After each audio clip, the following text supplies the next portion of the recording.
Au niveau régional, les vignerons bio sont de plus en plus nombreux à réaliser des cuvées sans SO2 ou à vouloir se lancer dans la réalisation de cuvées sans SO2.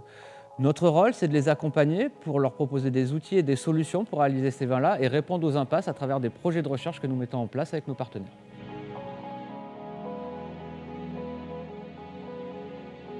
Au niveau de la maîtrise technique, l'élément le plus important, c'est la gestion des fermentations et qu'elles se déroulent bien. L'élément clé, c'est la température. Nous avons encore besoin de travailler sur certains éléments techniques, plus sur l'élevage et notamment la maîtrise des gaz. On sait que le CO2 peut largement remplacer le SO2 dans la maîtrise de l'oxydation. L'idée qu'on a maintenant, c'est de comprendre exactement comment ça fonctionne et les impacts que peut avoir l'utilisation d'une sursaturation de CO2 dans la gestion de l'élevage sur les matrices tanniques et les aromatiques. C'est ce sur quoi on travaille dans les projets de recherche.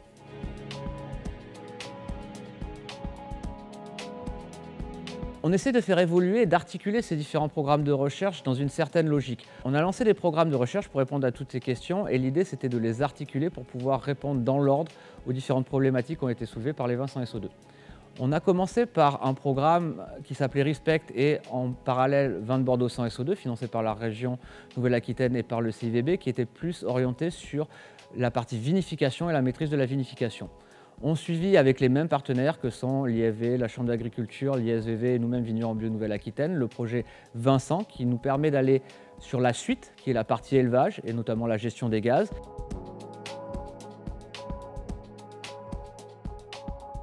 Depuis plusieurs années, nous utilisons la même méthode pour construire des programmes de recherche avec nos partenaires que sont l'ISVV et l'IFV. La méthode, en fait, est de confier la partie recherche fondamentale à l'université et de l'orienter en fonction des besoins des vignerons pour répondre aux questions que ces derniers peuvent avoir. Nous avons une partie de mise en place expérimentale en milieu contrôlé qui est réalisée par l'IFV et nous, Vignerons Bio Nouvelle-Aquitaine, nous mettons en place les mêmes protocoles sur le terrain pour avoir des résultats sur une échelle différente dans les conditions réelles de la pratique. La mise en place de ces essais terrain nous sert également d'outil de diffusion et de promotion auprès des autres vignerons et nous servent de site référence pour pouvoir faire déguster des essais qui ont été faits en grandeur réelle.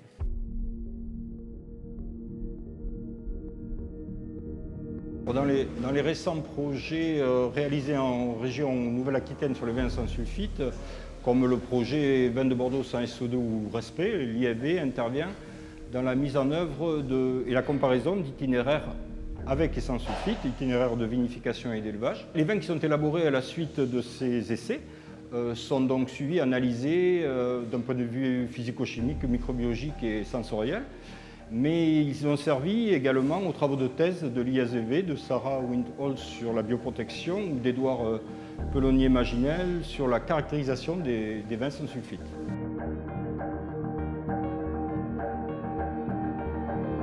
Sur les deux millésimes 2017-2018 sur cépage Merlot, alors 3 itinéraires ont été comparés. Alors un itinéraire où le sulfitage est raisonné de la récolte jusqu'à la mise en bouteille. Un deuxième itinéraire sans sulfite, là aussi de la récolte jusqu'à la mise en bouteille. Et un troisième itinéraire sans sulfite où de la bioprotection a été appliqué par utilisation de levure non Saccharomyces en phase préfermentaire.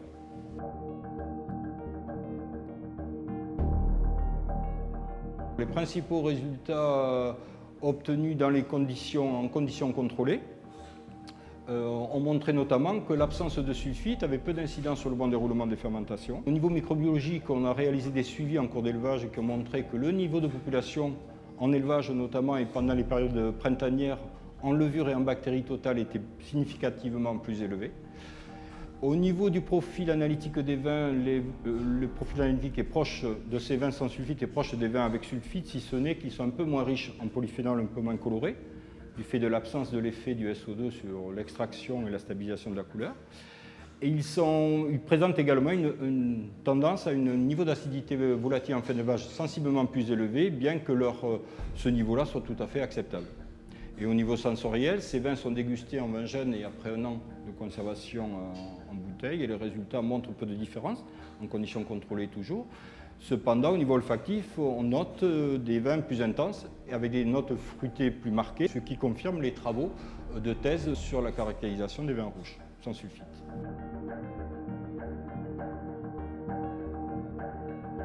L'élaboration de ces vins nécessite une datation plus particulière sur l'ensemble de l'itinéraire, de la récolte jusqu'à la mise en bouteille toujours. Tout doit être mis en œuvre pour une bonne maîtrise des fermentations, Au niveau de la vendange à la récolte, la vendange doit être protégée soit par inertage, soit par application de bioprotection. Et en cours d'élevage et jusqu'à la mise en bouteille, tous les contacts avec l'oxygène doivent être limités. Il est important de rappeler que sur ce type d'itinéraire, un contrôle analytique et sensoriel soutenu est à appliquer en cours d'élaboration.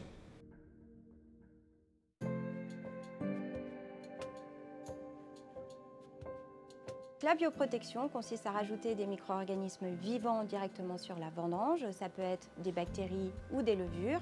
Elles peuvent être appliquées de façon précoce, directement à la parcelle, ou bien à la réception vendange, comme alternative au premier sulfitage. Ces micro-organismes vont coloniser le milieu et ainsi permettre de limiter le développement des micro-organismes d'altération.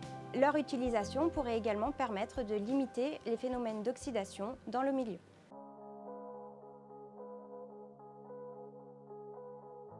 Nous avons mis en place des expérimentations sur Sauvignon blanc et Merlot à différentes échelles, donc ici à l'échelle laboratoire, également à l'échelle dite semi-industrielle à l'IFV, mais également au plateau de nanovinification que nous avons ici, et ensuite à l'échelle de la cave dans des domaines du projet et également des domaines qui se sont proposés pour participer également à ce projet. L'objectif a été de déterminer l'efficacité de la bioprotection en comparant toujours avec une modalité dite sulfitée, classique, et une modalité où aucun ajout de dioxyde de soufre a été effectué au cours de l'élaboration du vin. Des analyses microbiologiques, chimiques et sensorielles ont été menées à différents stades des vinifications.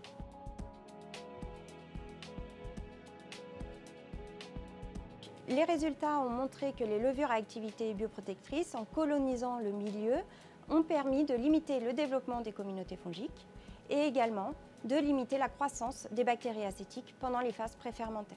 La protection vis-à-vis des phénomènes d'oxydation reste partielle. Des concentrations en glutathion étaient significativement plus élevées dans les vins bioprotégés, surtout dans les vins blancs, en comparaison avec des vins sans ajout de dioxyde de soufre. Enfin, la bioprotection a permis d'obtenir des vins rouges jeunes plus fruités, néanmoins moins intenses que dans le cas de fermentation mixte avec des levures non Saccharomyces et Saccharomyces cerevisiae. Après un vieillissement en bouteille, les vins bioprotégés et les vins sans ajout de dioxyde de soufre étaient confondus, c'est-à-dire qu'ils étaient similaires d'un point de vue sensoriel, contrairement à un vin sulfité.